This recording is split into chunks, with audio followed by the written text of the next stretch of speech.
시청자 여러분 안녕하십니까. 디오라마 TV의 박스 오픈. 오늘은 저 라이필드 모델의 셔먼 파이어플라이. 네. 이게 사실은 2020년 여름에 네. 제가 찍었던 거예요. 여름에 네. 반팔했던 시절에. 그 당시에 우리 저 덕후 최 교수님 모시고 예. 했던 건데 좀 사정이 있어서 네. 그때 방영을 못했었고요.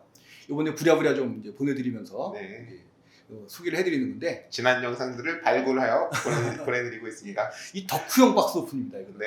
예. 그래서 여기 보면 저 파이어플라이에 대한 실물 얘기나 네. 아니면 뭐 덕후적인 내용들 좀 보실 수가 있고요. 그리고 저 한 가지 좀 뭐 첨언을 드리면 여기 저 궤도가 우리 지난번에 셔먼 궤도 여러 가지 보내드렸잖아요. 네. 그 미니아트 셔먼하고 부품 구성이 똑같아요. 근데 그만큼 만들기가 힘드냐? 대신 여기 이제 도구가 이 치구가 들어있어요. 네. 그래가지고 미니아트 조립보다는 좀 쉽지 않겠나 생각이 듭니다. 그 판 위에 올려놔서 네. 옆에서 끼워 들어갈 수 있도록 네. 그런 만들 수 있는 보조 도구가 들어있어서 예, 좀 낫지 않겠나? 네. 네. 제가 언제 한번 또 3분 대결로 예. 이제 한번 다시 대결이 리턴 매치가 성사됐으면 좋겠고요. 자, 그럼 저 최 교수님과 진행한 박스 오픈 네. 같이 영상 한번 보시죠. 시청자 여러분 안녕하십니까? 안녕하십니까? 디오라마 TV의 박스 오픈 코너. 오늘은 좀 스페셜 박스 오픈인데요. 그 덕후들을 위한 전문 박스 오픈. 예, 드디어 덕후들을 위해서 가는 건 좋습니다. 사실 이게 덕후들을 위해서 한다는 게 이게 조회수가 도움이 되는 게 아닌데 그래도 뭐 어떻게 하다 보니까 뭐 이런 것도 해야죠, 그죠? 그렇죠. 예. 자, 오늘은 그 거짓들 판이 아니고 라이필드 모델의 그 파이어플라이, 셔먼 파이어플라이를 소개를 해드릴 건데요. 그 지난번에 우리 T34-122라는 그 키트, 라이필드 키트를 소개를 해드렸었는데 오늘은 저 라이필드의 이제 셔먼 시리즈 중에 하나인 파이어플라이를 이제 소개를 시켜드릴 건데요. 오늘 해설에 저 최승필 교수님 모셨습니다. 네, 안녕하세요. 안녕하십니까? 예. 자, 우리 저 라이필드 모델 요즘 제품 많이 나오는데 우리 저 나름 뭐 판터 그 내부 제형도 한번 만드셨고 그 좀 이 회사 물건들 좀 어떻게 생각하고 계세요? 글쎄요, 요즘에 원형 많이 나와서요. 저는 사실 지금까지 라이필드 나온 거 판터지형 내부 재현형하고 에이브람스 M1A2하고 그 다음에 초기에 나온 그 아프리카 타이거라고 그걸 만들어 봤는데 많이 만드셨네. 예, 뭐 초기형인데 사실은 저는 이렇게 불만은 없었어요. 약간 다듬어야 되는 거 정도인데 그리고 여기저기 약간 그 설명서가 약간은 좀 애매한 거 한 서너 군데 정도 빼놓고는 전반적으로는 그렇게 저는 이렇게 불만이 없었습니다. 예. 그저 공포의 내부 재현하면서 좀 늙으셨다는 소문도 있었는데. 예, 그거는 왜냐하면은 이게 도색을 하면서 조립을 진행해야 되기 때문에 이제 그러다 보면 부품이 뭐 어마어마하게 많죠. 그래서 아마 트랙 수까지 다 합치면 1200개가 넘는 부품인데 예. 한 3달 정도 꾸준히 만들고 가끔 합니다. 예. 그 얼마 전에 이제 저 셔먼 인테리어도 예. 나왔습니다. 그래서 예. 아마 이것도 이제 조만간 인테리어도 또 나오지 않겠냐. 그런 저는 생각도- 사실 이거 인테리어 나오는 거 기대하고 있습니다. 아, 예. 근데 만드는 사람, 그러니까 조립의 입장에서가 아니고요. 예. 오늘 소개드릴 이 파이어플라이의 내부가 이 기존 셔먼의 약점이나 한계를 뛰어넘는 구조를 가지고 있기 때문에 예. 저는 이 파이어플라이 내부는 제가 직접 본 적이 없습니다. 그래서 예. 굉장히 궁금해요. 이게 엔지니어들이 부르기로 굉장한 업적으로 불리고 있기 때문에 예. 과연 내부가 포탑이 어떻게 돼 있을까 한번 보고 싶어서 예. 사실 기다리고 있습니다. 어쨌든 뭐 나오긴 나올 것 같습니다. 예. 이 회사 그걸로 봐서는. 예. 자, 일단 셔먼 시리즈 중에서는 요 이제 말하자면 그 VVSS죠. 예. 그 시리즈로는 처음 나온 건데 예. 저 이거 뭐 EG8가 나와서 이제 한번 만들어 보고 그것도 썩 그렇게 쉽지 않더라고요. 그것도 만드는데 내부 없는데도. 근데 아무튼 VVSS가 이제 1탄으로 파이어플라이가 나오니까 왜 하필 파이어플라이냐 그런 생각이 좀 들긴 했어요. 왜냐하면 영국 전차 별로 인기도 없고. 그렇죠. 예. 근데 뭐 좀 반가우셨습니까? 어땠습니까? 이거 나올 때? 저는 사실 좀 반가웠었어요. 왜냐하면 제가 사이에 파이어플라이 얼마나 만들어봤냐 그러면 사실은 뭐 저도 집에 지금 타스카 제품이 있긴 한데 예, 오늘 소개드릴 거는 이제 라이필드이긴 하지만 예. 사실 그 아마 90년대죠. 90년대 말에 그 드래곤에서 나온 파이어플라이가 아마 제가 보기로는 그나마 제대로 된 최초의 인젝션 예, 그렇죠. 모델이라고 생각하는데 예. 그거를 한번 만들어 본 느낌이 이제 쉽지 않았죠. 초기의 드래곤 모델이었으니까. 하지만 이게 제대로 된 거라면 참 괜찮겠다라는 생각을 참 많이 했었습니다. 그래서 이게 그러고 나서 타스카에서 이제 나왔는데 예. 뭐라고 그럴까요? 그 제대로 나온 키트긴 합니다만은 예. 오히려 조금 뭐라고 그럴까요? 너무 간단해서 예. 그래서 그 조금 그 끌리는 게 없다고 그럴까요? 예. 그러다가 아마 이게 역시 모형을 이제 저희 같은 덕후들이 만드는 모형은 예. 역시 이 모델에 대한 그 정보라든지 이런 게 많이 나와서 이런 실차에 대한 어떤 그 인식이 많이 달라지면은 거기에 따라서 달라지는 것 같아요. 제가 사실 2000년대가 넘어서 이게 파이어플라이가 보통 물건이 아니었구나라는 걸 많이 예. 깨달은 시기라서 예. 그러고 나서 이제 이게 나왔죠. 그래서 예. 사실 저는 되게 반갑습니다. 전 별로 반갑지 않았어요. 왜 하필 파이어플라이냐? 왜냐면 제가 키트가 몇 개 있고 그래가지고 이거 또 사야 되니까. 하긴 뭐 저도 타스카 파이어플라이 사실은 2개 더 가지고 있어요. 그래서 예. 아직도 안 만든 거. 예. 자, 아무튼 이제 요 파이어플라이 얘기를 또 이제 해야 되는데 예. 이게 이제 영국군이 만든 이제 셔먼의 개조 전차. 네. 예, 그래가지고 미국이 어쨌든 저 랜드리스에 의해서 2차 대전 때 영국에다가 엄청나게 많은 셔먼 전차를 공유를 했습니다. 그렇죠. 예, 그래가지고 그거 싸우는데 영국 사람들이 보니까 이 포의 위력이 이제 영 불만족하니까 예. 그래서 자기네들의 17파운드 포를 장착한 개조형 그렇죠. 이라고 보면 되겠죠. 예, 그래서 요게 물경 2100 몇 대인가? 2135대인가? 그런 기록도 있고 이게 사실은 약간 차이가 있더라고요. 제가 예. 보니까 2200대 가까이 된다는 기록도 있습니다. 예. 자, 그 워낙 영국으로 도착한 셔먼이 많다 보니까 근데 영국군이 좀 셔먼을 약간 기호를 달리해서 불렀다고 하는데 예, 그 이게 얘기부터 일단 좀 영국군에서는 사실 셔먼 사실 시리즈가 M4부터 시작해서 M4A1, 2, 3, 4까지 있습니다. 예. 즉 5종류가 있어서 예. 이걸 영국군들은 그 로마 숫자, 로먼 누러버 그래서 이게 이제 사실은 그 I로 돼 있지만 1이라고 불러야 되죠. 예. 이게 그래서 1에서 5까지 예. 그래서 이제 5를 로마 누메라를 이렇게 V자로 표시하니까 그래서 1에서 5까지로 표시를 했고요. 예. 그 다음에 주포 종류에 따라서 그러니까 원래 미군이 공유한 75mm 표 경우에는 소문자 A, 그 다음에 105mm 포 경우에는 소문자 B, 그리고 그 오늘 말씀드린 파이어플라이에 장착된 그 17파운드 포 경우에는 소문자 C를 붙여서 그 구분을 했습니다. 예. 그리고 C는 이제 셔먼 VC가 아마 그 전체 파이어플라이의 한 3분의 2를 차지합니다. 예. 예. 예를 들어서 미국제 오리지널 M4A1 같으면은 예, 셔먼 2A 이렇게 되는 거죠. 그렇죠. 예, 예. 그렇게 생각하시면 됩니다. 네네, 예. 그렇습니다.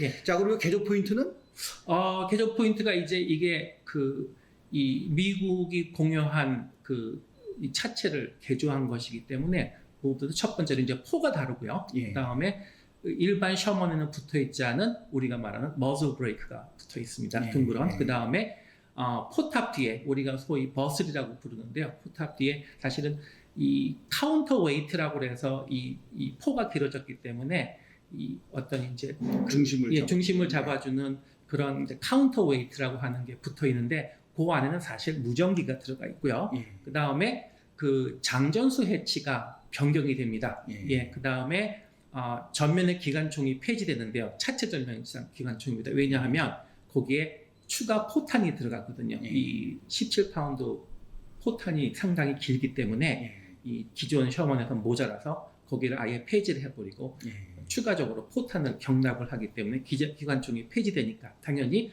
거기에 있던 기관총 수가 없어져서 그 정원은 승무원이 5명에서 4명으로 줄어들게 됩니다. 그리고 일부는 이 연막탄 발사 장치가 달린 발연탄 장치가 달린 이 파이어플라이도 종종 볼 수 있고요. 네. 일단 그 가장 큰 개조 포인트인 17파운드 포. 예. 이게 이를테면 이제 독일군으로 치면 4호 전차 75mm 포하고 판터 75mm 포가 이제 틀리잖아요. 예. 그래서 판터 75mm 포는 이제 장포신이라서 88mm 포보다도 관통력이 높다는 이야기도 있고요. 네. 근데 지금 영국군도 이런 식이에요. 그렇죠. 네, 그래서 17파운드 포가 어느 정도 위력이 있냐. 예. 네, 이런 얘기 조금 해주시죠. 예, 이게 저도 이거를 사실은 포탄의 종류에 대한 용어가 많이 나옵니다. 주로 파이어플라이에 그 장착된 포탄은 주로 소위 말하는 이 철갑탄이죠. 네. 아머 피어싱이 주로인데 기존에 그 독일이 사용했던 거가 다른 게 뭐냐 하면은 이게 고속으로 날아가기 때문에 이 장갑에 부딪히면 이 포탄이 깨지는 경향이 있었어요. 그래서 네. 관통을 하지만 포탄이 깨져서 관통력이 저하되기 때문에 네.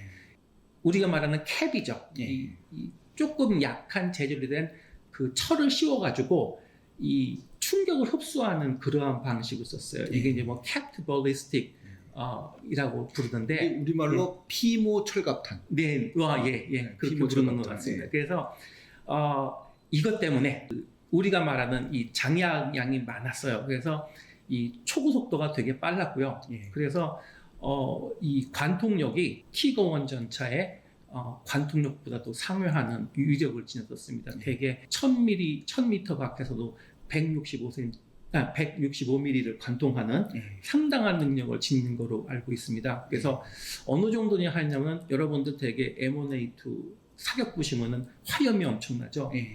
이 파이어플라이도 화열력이 그 발사를 하면 그 화염이 엄청나서 그 한 두 번 쏘면은 그 포역 근처에 있는 그 관목도 수풀이 다 불이 나가지고 불이 붙어서 탈 정도로 그 정도로 화염이 되게 많았고요. 당연히 거기에 비례해서 그 포가 위력이 상당히 강했었습니다. 그저 우리 유명한 미하일 비트만이 그 캐나다군 파이어플라이한테 그렇죠. 그 당해가지고 이제 전사를 했고요.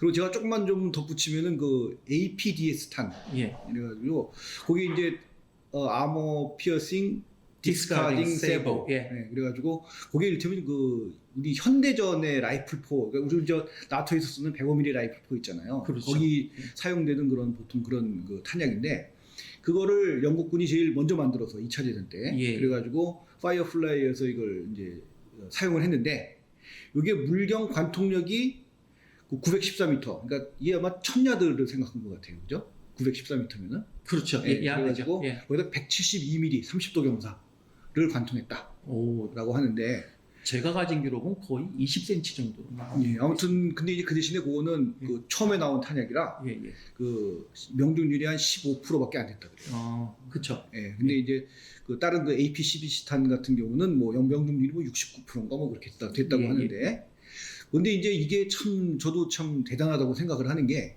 그 파이어플라이도 대단하다고 말씀을 드렸지만 이 영국 사람들이 정말 무기를 잘 만들어요.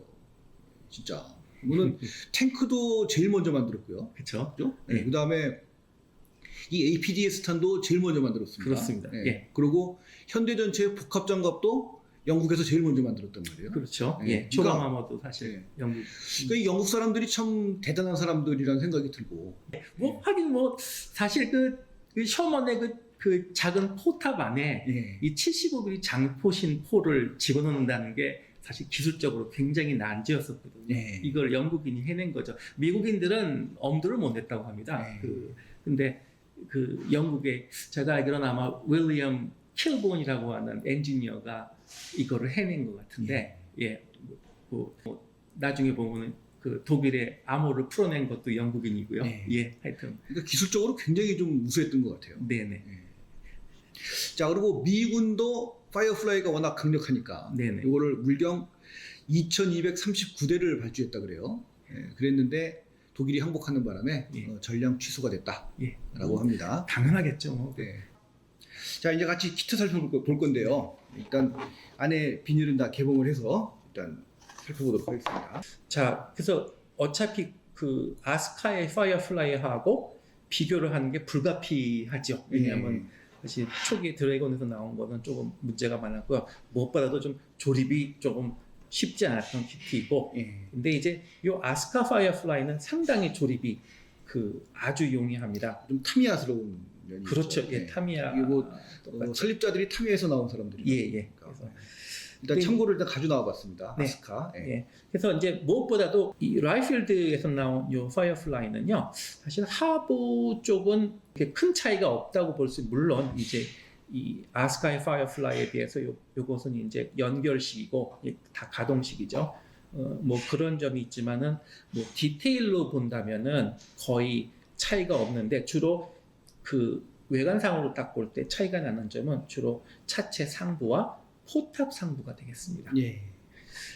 먼저 해외 리뷰에서도 그 이 점을 지적하는데요. 예. 가장 먼저 지적을 당하는 것이 뭐냐? 이게 아스카의 파이어플라이 차체 상부입니다. 예. 요 앞을 보시면은 파이어플라이 이게 이제 5C죠. 요 차체의 가장 특징 중에 하나가 요 앞에 있는 차체 전면 이 차체 상부가 이렇게 용접이 돼 있어요. 예. 그래서 이것이 용접선이 표현이 돼 있는데, 제가 사실은 이거는 실차의 사진을 보고 확인을 해봤었습니다. 예. 근데 이 아스카의 파이어플라이의 용접선은 너무 가늘게 표현되어 있습니다. 예. 특히 요 그 수평으로 좌우를 가르는 요 용접선이라든지 요 차체의 측면에 있는 위에서 아래를 가르는 요 용접선은 이 라이필드의 그 새로 나온 것과 그렇게 큰 차이는 없습니다. 예. 그런데 특히 차이가 나는 부분이 뭐냐면은 요 차체 상부 중앙에서 그 아래로 내려오는 요 중앙에 있는 요 용접선입니다. 여기를 보시면은 여기서도 요 용접선이 똑같이 보이시는데요. 예. 요 용접선이 폭이 다릅니다.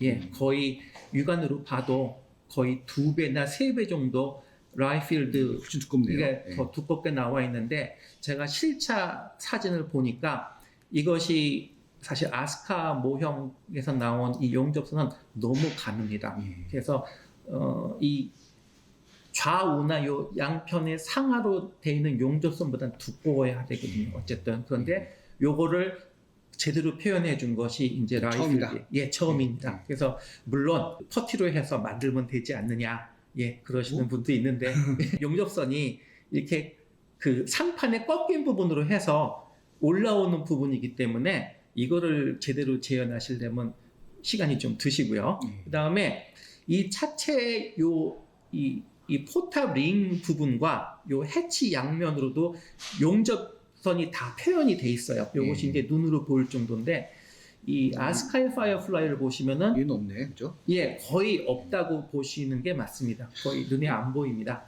뭐 저도 덕후라고 하는데 예.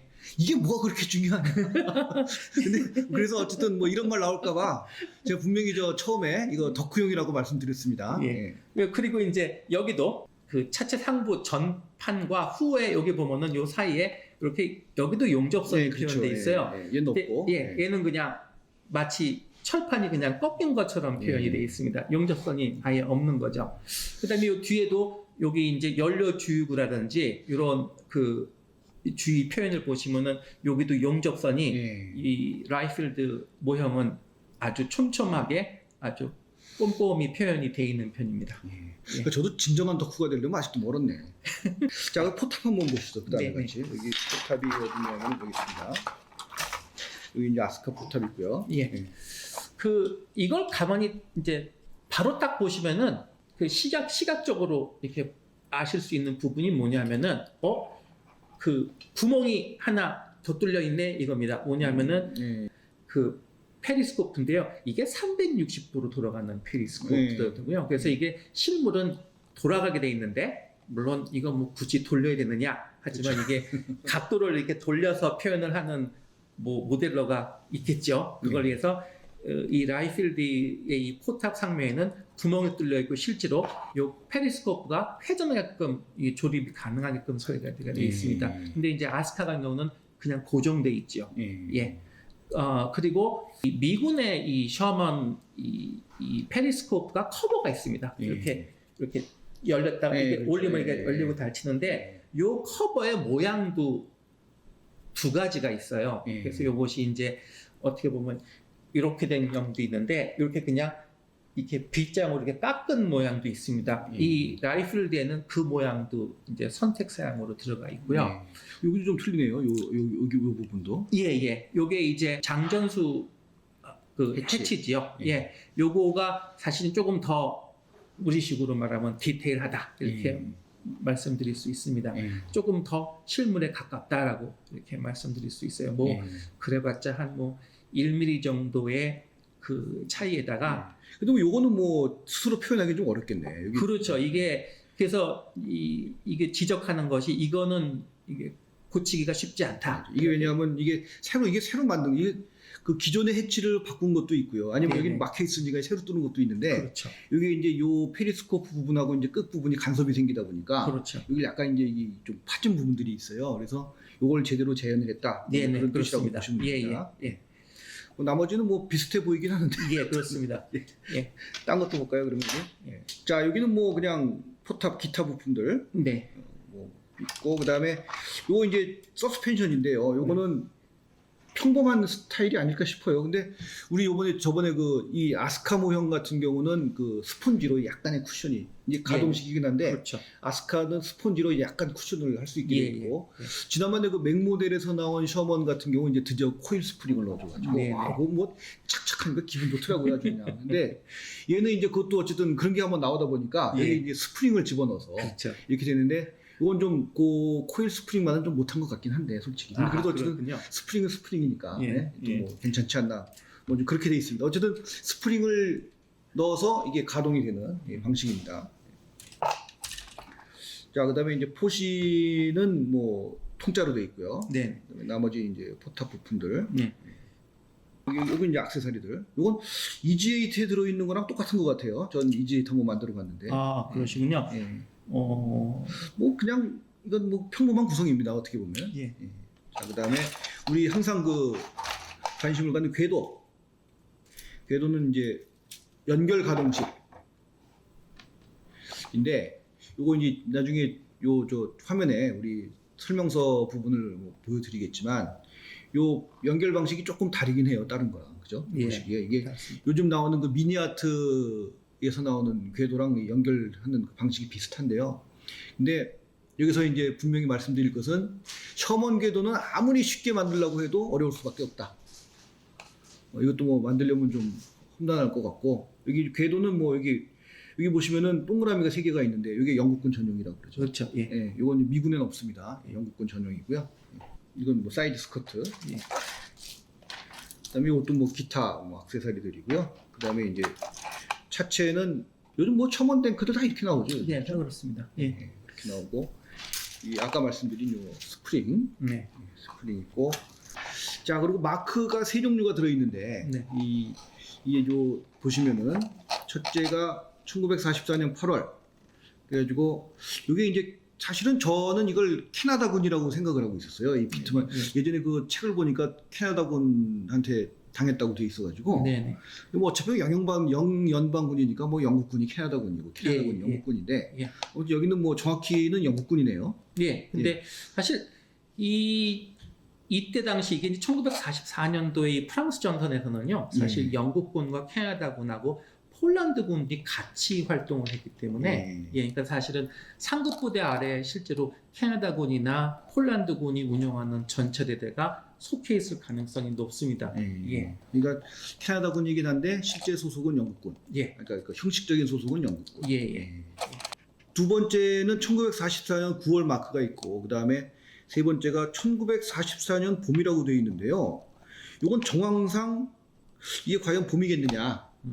이게 아마 1945년 봄일 것 같은 생각이 드네요. 이게 아마 모르겠네요. 이게 44년 봄이면은 아직 유럽에 가기 전이잖아요. 그렇죠. 예. 예. 그러니까 예. 이건 1945년 봄일 것 같은데 아무튼 이렇게 3종류의 마크가 일단 들어있다고 보시면 됩니다. 사실 이 파이어플라이가 사실은 이 노르망디 상륙작전하면서 본격적으로 서부 전선에서 쓰이기 시작한 전차이기 때문에 사실 44년 초는 조금 이상합니다. 그리고 이걸 보면은요, 이 매칭 보세요. 이 층 너무 짜증나요. 이거 진짜 이것도 만들기가 만만치 않겠어요. 아무튼 얘도 좀 직접 만들려면 좀 이런 이 동그랗게 만든 게 층을 진짜 힘들어요 이거. 아무튼 이거 많이 좀 구입들을 하셔서 우리 침체된 모형업계를 좀 살렸으면 좋겠습니다. 자, 오늘 영상 도움이 되셨으면 구독과 좋아요 부탁드리고요. 저희는 다음 시간에 또 찾아뵙도록 하겠습니다. 감사합니다. 감사합니다. 이게요. 네. 제가 이거를 네. 그래서 이게 이런 것 때문에 제가 책을 읽고 있는데 이게 사실 이게 웃기는 게요. 네. 이게 혼성부대예요. 문제는. 그래서 이게